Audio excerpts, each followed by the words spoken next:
गजेंद्र सिंह शेखावत सिर्फ नाम ही काफी है।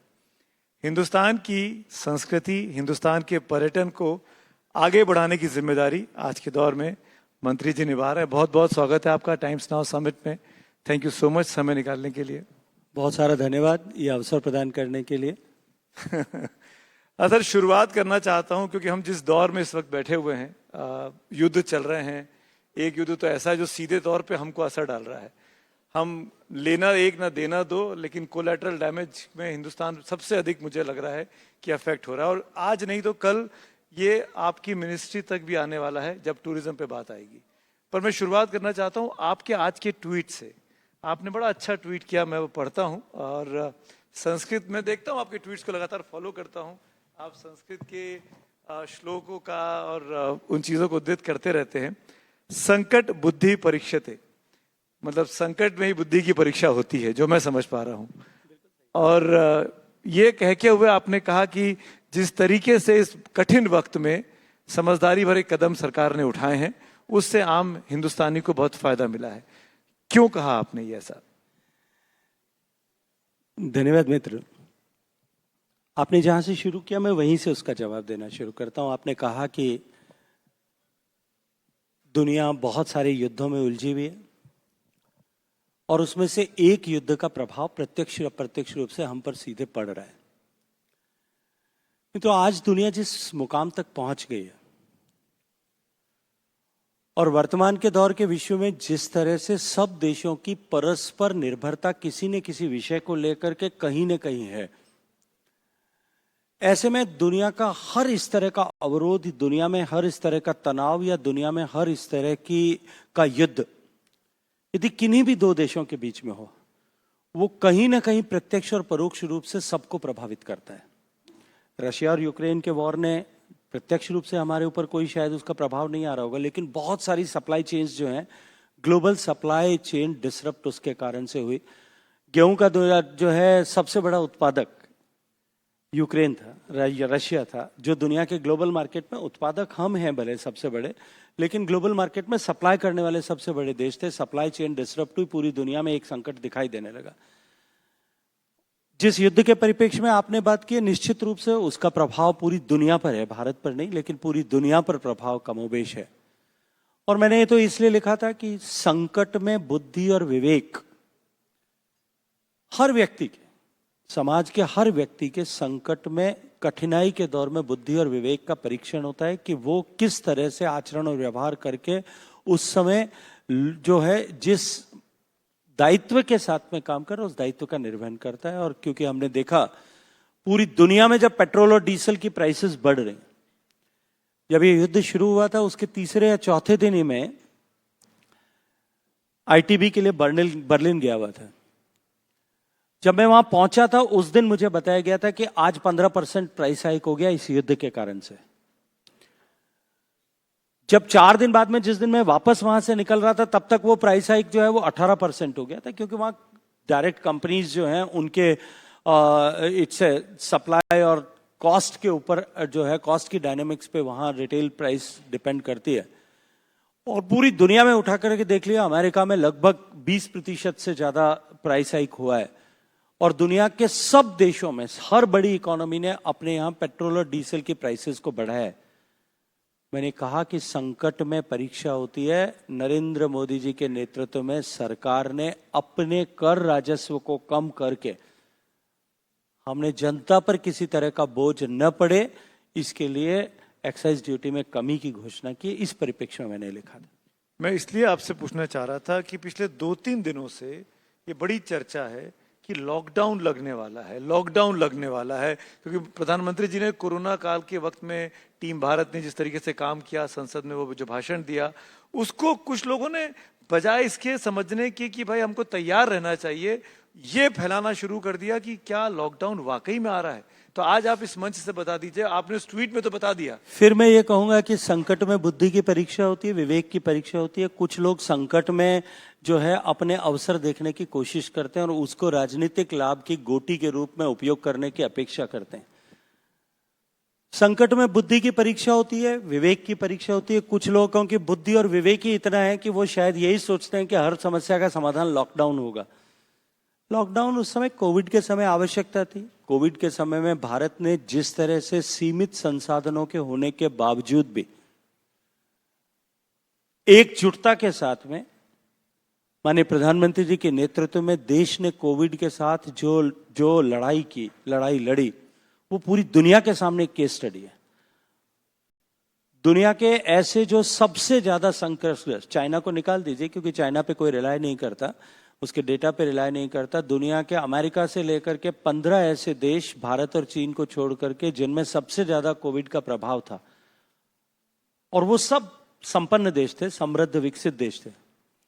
उनकी टोटल पॉपुलेशन जितनी है उससे ज्यादा पॉपुलेशन भारत में है।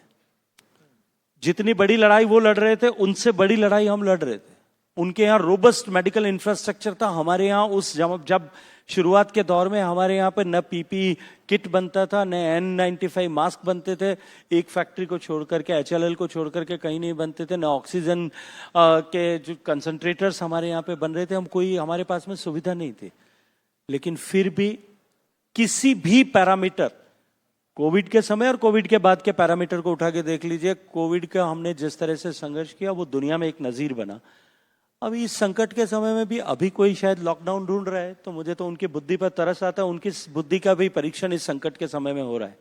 मैं इसलिए आपसे पूछ रहा हूँ शेखावत साहब, मैं आऊंगा आपकी मिनिस्ट्री पर भी सवाल है मेरे पास, पर क्योंकि हम इस बड़ी तस्वीर पे बात कर रहे हैं और पूरा देश में वो तस्वीरें लगातार बीते, आज 1 महीना पूरा हो रहा है, 28 फरवरी से आज हम 27 मार्च को हैं, लगभग 1 महीना हो गया इस लड़ाई को होते हुए। इस परिस्थिति में हमने तस्वीरें देखी, तमाम पेट्रोल पंप्स पे लाइनें लगी हुई हैं, तमाम LPG सिलेंडर्स को लेके, खासकर वो लोग जो गरीब तबके के हैं, जो रेडी पटरी पर चाय बनाते हैं, समोसे बनाते हैं, अपनी रोजमर्रा का खर्चा निकालते हैं, वहां पे हमने सूरत का स्टेशन देखा गुजरात में, बड़ी संख्या में लोग वापस उत्तर प्रदेश और बिहार लौट रहे हैं, ट्रेनों की व्यवस्था की गई। ये तस्वीरें जो आ रही थी, इससे आपको लगता है कि चिंता की बात है या नहीं है? जो आम हिंदुस्तानी देख रहा है, जो अपने घरों में LPG का सिलेंडर इस्तेमाल करता है, उसके लिए क्या कहना चाहेंगे आप? देखिए, किसी एक जगह विशेष पर कहीं कोई किसी डिलीवरी लाइन में कोई चुनौती खड़ी हुई होगी, उसके कारण इतने बड़े देश में कहीं कोई कमी ऑब्जर्व की गई होगी, और ऐसा नहीं होगा ऐसा मैं नहीं कहता। लेकिन मोटे तौर पर देश में आज भी डोमेस्टिक LPG को लेकर के कहीं किसी तरह की चुनौती नहीं है। मैं कल अपने संसदीय क्षेत्र से लौटा हूं और मुझे लगता है कि घरवालियां इसमें सबसे अच्छा कॉम्प्लीमेंट, सबसे बड़ी क्रिटिक होती हैं, लेकिन वहां से कॉम्प्लीमेंट मिले तो सबसे अच्छा होता है। मेरी पत्नी ने मुझे कहा कि लोग ये जो है मीडिया में और टीवी में लोग फालतू का जो है इसको इशू बनाने की कोशिश कर रहे हैं। मैंने तो अपना सिलेंडर बुक कराया था, मुझे 6th डे सिलेंडर मिल गया। एक व्यवस्था पहले से थी कि आप 20 दिन बाद में, 22 दिन बाद में अपना, क्योंकि एक सामान्य परिवार में एक सिलेंडर जो है 4 लोगों की फैमिली में 1 महीने से ज्यादा चलता है। मेरी बहनें जो हैं बैठी हैं वो सब इसको एंडोर्स करेंगे। मेरे जैसा घर जहां बहुत सारे लोग रहते हैं वहां पे शायद वो 18-20 दिन से थोड़ा कम चलता होगा, वरना 1 महीना सिलेंडर चलता है। वहां सिस्टम बना हुआ है कि आप 1 महीने बाद में, 22 दिन बाद में आप सिलेंडर बुक करा सकते हो। पहले से it was, system was in place, क्योंकि कहीं कोई किसी तरह का संकट नहीं था, इसलिए उसको फॉलो करने की आवश्यकता नहीं थी, फ्री फ्लो हो रहा था। आज उसको ठीक से कि व्यवस्थित रहे, होर्डिंग न हो, अननेसेसरी ब्लैक मार्केटिंग न हो, उसको लेकर के उसको व्यवस्था को सुचारू करने की दिशा में कदम उठाया। सरकार ने कहा पहली प्रायोरिटी 33 करोड़ डोमेस्टिक उपभोक्ताओं की होनी चाहिए, वो सबके सामने स्पष्ट है, होना भी चाहिए। उसके बाद में जो सेकंड लेवल पर कॉमर्शियल सिलेंडर यूज करने वाले हैं उनके लिए शुरुआत में इस संकट की गंभीरता को देखते हुए, इसकी मैग्निमिटी को अंडरस्टैंड करने के लिए एक बार कहा था कि कॉमर्शियल को रोका है, लेकिन उसके बाद में धीरे धीरे उसको भी रिलैक्स कर दिया। पहले 20% किया, फिर 20% किया।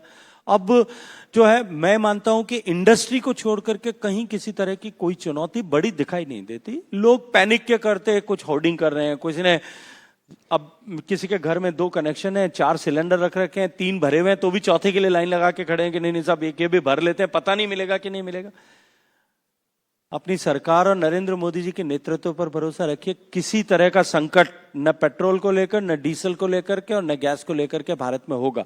लेकिन साथ ही साथ हम नागरिकों की भी जिम्मेदारी है। ये वैश्विक संकट का दौर है, हम सबको इस संकट की गंभीरता को समझते हुए इस संकट के समय में हम किस तरह से विवेकपूर्ण आचरण करें, हमको भी काम करने की तो आवश्यकता शेखावत साहब, वो आपका परिवार था, आपकी फैमिली थी, तो है। पता था मिल ये गया। प्रश्न आप कहेंगे, मिल गया, लेकिन ये ऐसे कई एग्जांपल मेरे पास भी हैं सर, जिन लोगों से हमने बात की, जिनको हम कैमरे पर लेकर आए, उन्होंने कहा, एक तो वो 45 दिन जो रूरल इलाके में किया गया टाइम लिमिट को बढ़ा के, उससे पैनिक और बढ़ा कि लगता है कि अब आने ही नहीं वाली है, तो लोगों के पास जो चीज थी उसमें वो भराने की कोशिश करने लगे, चाहे पेट्रोल हो चाहे डीजल हो, मतलब कोई ना कोई ईंधन का साधन रहे। मेरा सवाल दरअसल आपसे ये है कि क्या कोई एनर्जी राशनिंग होने वाली है कि एक पर्टिकुलर लिमिट? देखिए, अभी तक इस तरह की कोई भी, हालांकि हमारे पड़ोस के दोनों देशों ने कर दिया है, पाकिस्तान ने भी कर दिया, बांग्लादेश ने भी कर दिया, लेकिन इस तरह की भारत में कहीं कोई संभावना इसलिए नहीं है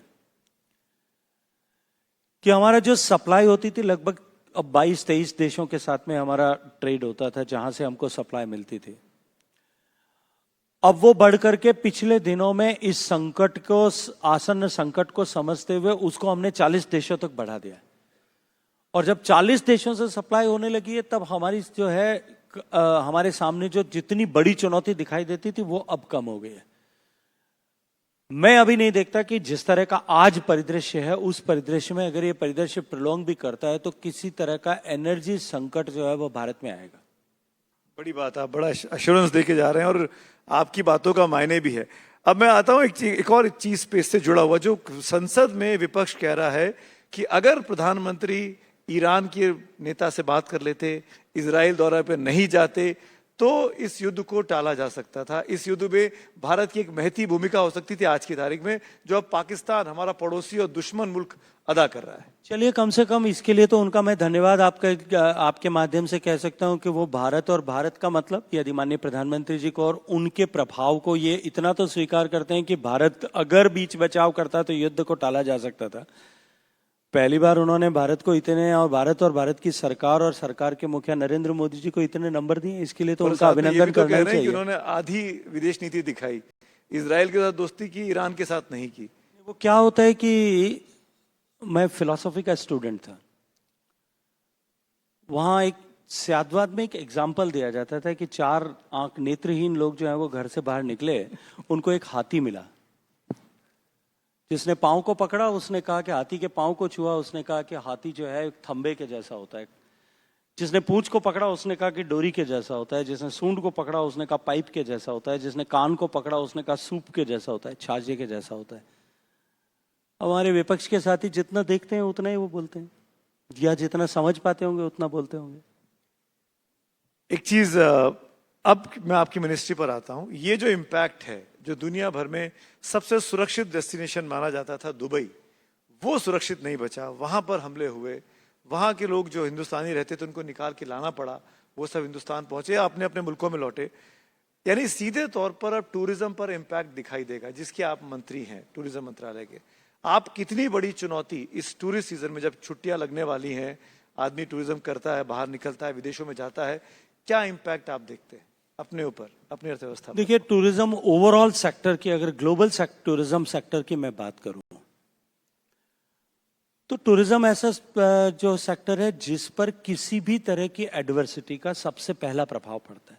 बिल्कुल, क्योंकि घर से बाहर निकल करके जाने वाला व्यक्ति जो है, कोई भी अपनी जीवन को कष्ट में नहीं डालना चाहता। हमने देखा कोविड के बाद, कोविड के समय में भी टूरिज्म सबसे पहले इंपैक्ट हुआ और सबसे बाद में रिवाइव हुआ, क्योंकि आदमी की टूरिज्म जो है वो लिगेसी है, लग्जरी है, वो लास्ट प्रायोरिटी है। अगर वर्तमान युद्ध के परिप्रेक्ष्य में देखा जाए तो मैं 2 तरह से आपके प्रश्न का उत्तर दूंगा। भारत जितना बड़ा डेस्टिनेशन है, उससे बड़ा भारत मार्केट है जी। दुनिया के बहुत सारे देशों का टूरिज्म जो है उसका बहुत बड़ा हिस्सा भारतीय पर्यटक चलाते हैं। निश्चित रूप से ये जो ग्लोबल डिसरप्शन है, इसके चलते हुए इस बार ग्लोबल टूरिज्म पर जो प्रभाव पड़ेगा, उसमें भारत के आउटबाउंड टूरिस्ट जो भारत का है, भारत से बाहर जाने वाला व्यक्ति है, उसका भी प्रभाव होगा, पूरी दुनिया के लोगों पर प्रभाव होगा। आपने एक देश विशेष का उदाहरण देकर के कहा, निश्चित रूप से उनके सामने चुनौती खड़ी होगी। भारत के परिप्रेक्ष्य में मैं बात करूं, हमारे ऊपर उतना प्रभाव मुझे आज नहीं दिखाई देता। उसका कारण, भारत का जो पूरा टूरिज्म का टोटल जो केक है उसमें इनबाउंड टूरिस्ट जो विदेश से आने वाला सैलानी है, that piece of the pie is very small. वो बहुत छोटा जो है उसमें हिस्सा है। भारत की अगर डोमेस्टिक टूरिज्म, टूरिस्ट विजाविज अगर इंटरनेशनल टूरिस्ट दोनों की मैं बात करूं आंकड़ों के परिप्रेक्ष्य में, पिछले साल में भारत में विदेश से आने वाले सैलानियों की संख्या 2 करोड़ थी, जो विद ऑल पर्पजेज, हमारे ओसीआई भारत आए होंगे, कोई इलाज कराने के लिए भारत आए होंगे, लग्जरी के लिए भारत आए होंगे, विदेश से व्यापार व्यवसाय के सिलसिले में भारत आए होंगे, सब मिलाकर के। जबकि भारत में डोमेस्टिक ट्रैवल जो हुए एक साल में, डोमेस्टिक ट्रैवल जब मैं कहता हूं तो व्यक्ति घर से निकला, किसी दूसरे शहर में गया, एक रात वहां गुजारी और वापस आया, वो भी चाहे किसी भी पर्पज के लिए गया होगा, तीर्थाटन के लिए गया हो, इलाज के लिए गया होगा, परिवार की शादी के लिए गया होगा, बिजनेस के लिए गया होगा, किसी भी काम के लिए गया होगा, घूमने के पर्पज से गया होगा, परिवार के साथ रिक्रिएशन के लिए गया होगा। That number was 294 crore. 294 crore में 2 करोड़ इज जस्ट 1% और लिटिल लेस देन दैट। सो भारत के डोमेस्टिक टूरिज्म पर इसका ज्यादा बड़ा प्रभाव नहीं पड़ेगा, इसलिए भारत पर वर्तमान के सामने खड़ी छुट्टियों में इसका कोई प्रभाव दिखाई नहीं देगा। मैं इसलिए आपसे कह रहा हूं, मेरी बात पूरी पेट्रोल डीजल के दाम बढ़ रहे हैं, फ्लाइट के दाम बढ़ रहे हैं, अभी तक तो नहीं बढ़े यार, अभी से क्यों बढ़ रहे हैं कि चिंता कर रहे हो? फ्लाइट के तो बढ़ गए। लेकिन जो व्यक्ति भारत में विदेशी सैलानी आते थे, क्योंकि अभी लगभग पूरे भारत में जो है वो विदेशी सैलानियों के दृष्टिकोण से ऑफ सीजन है। अगले 4 महीने अभी ऑफ सीजन रहने वाला, अक्टूबर नवंबर तक जाकर के होगा, और भगवान करेगा अक्टूबर नवंबर तक सब चीजें वापस रिवाइव हो जाएगी। तो ये जो 4 महीने का एक बार लोगों के ऊपर दबाव था, इस दबाव पे जिस तरह से कोविड के बाद टूरिज्म में एकदम इन्फ्लक्स आया, मैं ये मानता हूं कि 4 महीने के अंदर अंदर अगर ये युद्ध समाप्त हो जाएगा, जिसके मुझे लगता है कि सब लोग अपेक्षा कर रहे हैं, तो जो है भारत को आने वाले टूरिज्म सीजन में भारत में एक नया उछाल देखने को तो इस गर्मी की सीजन में छुट्टियां जो हिंदुस्तानी टूरिस्ट मनाता है वो इम्पैक्टेड ना हो, उसको कोई रियायत, कोई सहूलियत देने के बारे में आपका मंत्रालय सोच रहा है? मुझे लगता है कि ऐसी परिस्थिति अभी बनी नहीं है कि उसमें कोई रियायत सहूलियत की आवश्यकता हो। भारत में जिस तरह से रोड इंफ्रास्ट्रक्चर डेवलप हुआ है, भारत में जिस तरह से व्यक्ति की आमदनी बढ़ी है, सरकार ने पिछले वर्षों में जिस तरह से नीतियां बनाई और नीतियों को धरातल पर इंप्लीमेंट किया, उसके चलते हुए माननीय मोदी जी के आशीर्वाद से 25-30 करोड़ लोग गरीबी की रेखा से बाहर निकल गए, जिनके जेब में छोटा छोटा डिस्पेंसेबल इनकम है, वो रेल में बैठ करके तीर्थ यात्रा के लिए जा रहा है, उसकी संख्या कई गुना बढ़ गई है। मैं एक उदाहरण देता हूं आपके सामने। अभी कल परसों में कहीं पढ़ रहा था अयोध्या के मंदिर का, भगवान श्री राम का मंदिर बना, उससे पहले हर साल 15 लाख लोग अयोध्या जाते थे, अभी वो आंकड़ा बढ़ करके जो है 6 करोड़ क्रॉस कर गया है, 40 गुना से ज्यादा लोग जाने लगे। अगर भगवान राम का मंदिर तो 500 साल की दबी हुई जो लोगों की इच्छा थी, लोगों की अपेक्षा थी, लोगों की भावना थी, उसका प्रकटीकरण था, इसलिए हो सकता है ज्यादा तेज बढ़ा होगा। उज्जैन के महाकाल के मंदिर में जहां एक साल में 2014 में 35 लाख लोग जाते थे, वो बढ़कर के अभी 7 करोड़ को क्रॉस कर गया, 20% की वृद्धि।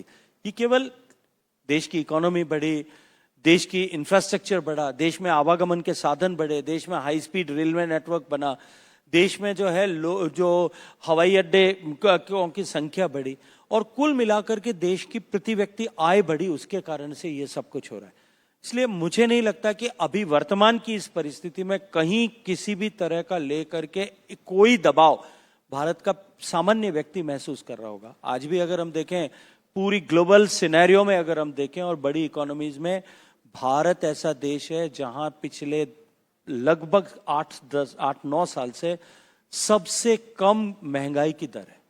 हमने महंगाई को काबू करके रखा है, हमने अपने फिस्कल डिसिप्लिन को काबू करके रखा है। ऐसी परिस्थिति में मैं नहीं देखता कि भारत में अभी कोई वर्तमान की जो परिस्थिति, विश्व का परिदृश्य आज से 2 महीने बाद कैसा होगा, इस पर तो मैं ज्योतिषी में के हिसाब से कोई भी गणना नहीं कर सकता, क्योंकि मैं नहीं जानता वो विधा।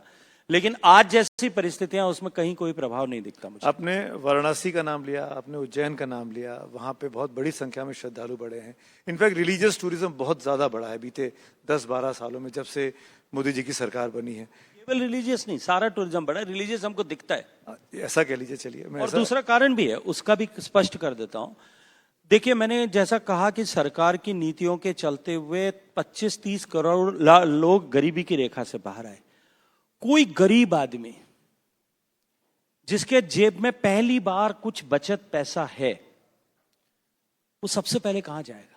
अपने बूढ़े माँ बाप को लेकर के उसके मन में इच्छा होगी कि मैं इसको कहीं आस्था के केंद्र, जो भी परिवार की आस्था होगी, कि मैं वहां जाके दर्शन करा के लेके आ जाऊं। अपनी पत्नी को जहां मान्यता होगी वहां दर्शन करा के लेके आ जाऊं। गरीब आदमी के लिए भारत की संस्कृति और संस्कार का हिस्सा है कि वो सबसे पहले, कोई भी व्यक्ति अपनी अवसर मिलता है तो धार्मिक आस्था के केंद्र पे जाता है। इसलिए, और इसको समझते हुए ही माननीय प्रधानमंत्री जी ने प्रसाद योजना के तहत हमारे डोमेस्टिक जितने भी रिलीजियस जो ऐसे डेस्टिनेशंस थे, वहां जाने वाले लोगों के अनुभव के स्तर में वृद्धि हो, इसके लिए काम किया।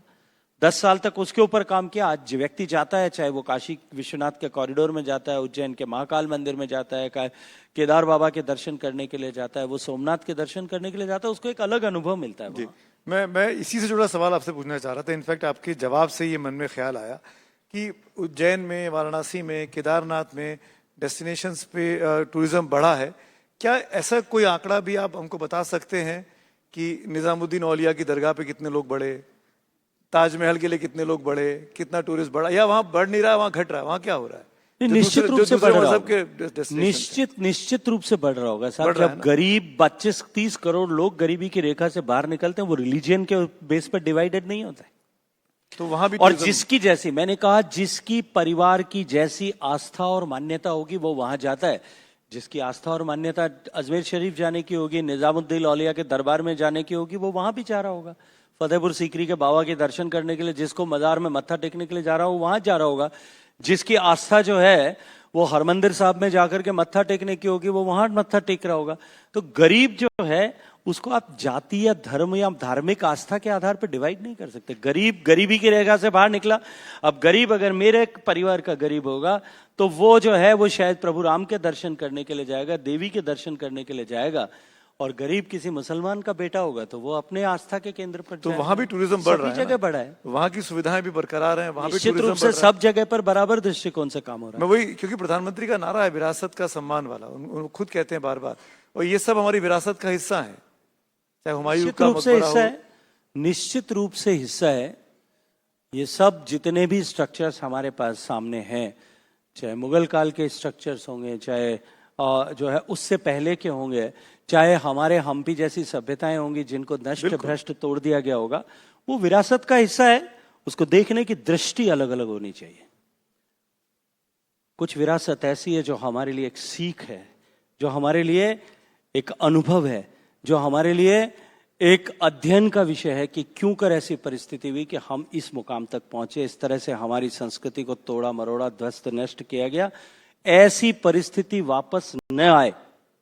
शरीर पे कोई घाव हो जाता है ना, वो घाव का निशान होता है, वो निशान शरीर को याद दिलाता रहता है कि हाँ ऐसी क्यों हुआ था। ऐसी परिस्थिति वापस न आए, इसके लिए उनका संरक्षण भी हमारे लिए बहुत महत्वपूर्ण है। संरक्षण मतलब ताजमहल रहना चाहिए ना, 100% सदियों तक रहना चाहिए। भारत की आइडेंटिटी है। मंदिर है, ताजमहल की क्या जरूरत है? भारत की आइडेंटिटी। तमाम मुगल कालीन चीजों को तो, लाल किले पे लाल तिरंगा नहीं फहराना चाहिए, ऐसी बातें भी होती हैं। मैं इसलिए बोल रहा हूँ कि आपके मंत्रालय से कुछ लोग ऐसी बातें करते होंगे। भारत में जो है कैसी कैसी बातें होती है, फ्रिंज एलिमेंट्स सब जानते मानेंगे ना इनको, फ्रिंज एलिमेंट्स। नेचुरली सभी तरह के लोग हैं देश में। संभल की मस्जिद के साथ जो कांड हुआ, आपको याद ही होगा, एएसआई प्रोटेक्टेड मॉन्यूमेंट है, उसको तोड़ा गया। मैं केवल उसकी बात नहीं कर रहा हूं, उसके अतिरिक्त भी एएसआई प्रोटेक्टेड मॉन्यूमेंट को नहीं तोड़ा गया, उसको डिफेस करने की कुछ लोगों ने कोशिश की। ऐसे कह लीजिए। हमने अपनी सारी संपदाओं को ठीक से रखा हुआ है। हम न्यायालय में खड़े हैं, हमारे पास में व्यवस्था है। न्यायपालिका उस पर जब भी निर्णय करेगी उसको वापस रिकंजर्व करने के लिए उनको प्रोटेक्ट रहना चाहिए। मैं सिर्फ इतना जानना मैं तो कहता हूं, मैं कहता हूं कि ऐसे सारे मॉन्यूमेंट्स जो हजारों सालों की इस भारत की सभ्यता की इस निरंतरता को दिखाते हैं, वो सब हमारे लिए महत्वपूर्ण है। उनकी महत्ता की दृष्टि क्या हो, ये हमारे लिए जो है अलग अलग तरह का नजरिया हो सकता है। मंत्री जी, अभी कुछ देर पहले अखिलेश यादव इस मंच पे थे, उन्होंने जिक्र किया अयोध्या बीजेपी हार गई। और क्यों हारी? क्योंकि अयोध्या में बहुत बड़ी संख्या में स्थानीय लोगों को नाराज कर दिया गया, कॉरिडोर बनाने के नाम पर, वहां पर डेवलपमेंट के नाम पर।